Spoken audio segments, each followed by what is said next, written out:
In the summer of 1518, in the city of Strasbourg, one woman stepped into the street and began to dance.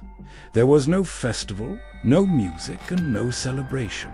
But she kept moving anyway, twisting and turning as if something unseen had taken control of her body.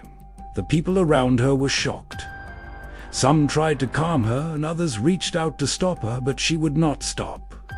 Her face showed pain, not joy. This did not look like normal dancing.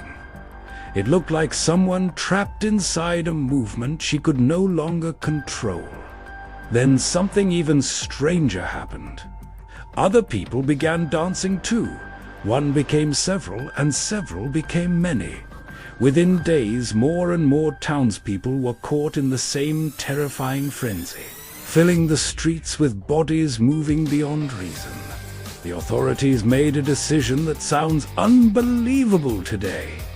Instead of forcing the dancers to rest, they believed the cure was to let them dance it out. Musicians were brought in, and public spaces were opened, as if more dancing might somehow end the nightmare. But the nightmare only grew worse.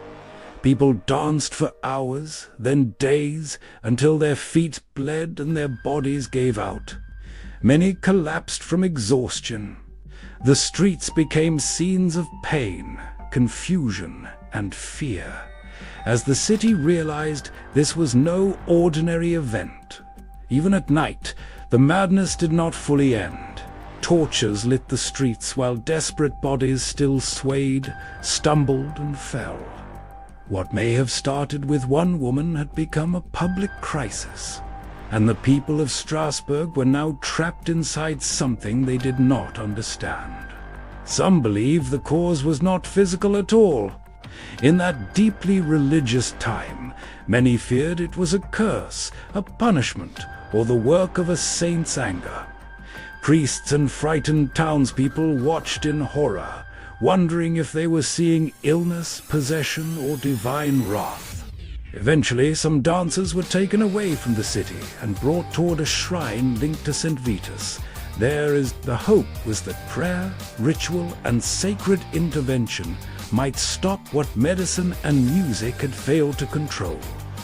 Desperation had driven the city from reason to faith.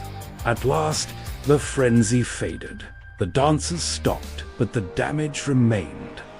Bodies were broken, minds were shaken, and the streets were left with the silence of exhaustion.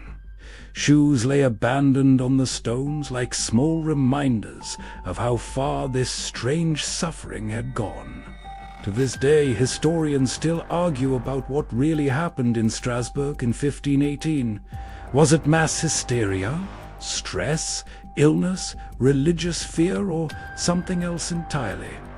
One woman started dancing, and an entire city followed. The truth is still one of history's strangest mysteries.